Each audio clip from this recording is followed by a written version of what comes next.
special request home workout para pumayat. Ito, legs edition. Pag gitna, more of ano siya, quads.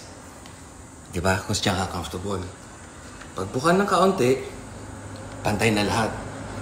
Quads, glutes, hamstring. Ngayon, sumo squat yung talagang nakabuka. More of hamstring and glutes. Okay, so inhale pababa, exhale pataas. Proper form.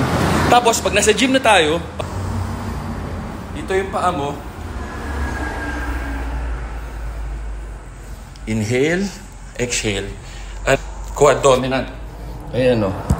Inhale, exhale. Pag dito ka naman nakaharap, babalik na rin natin.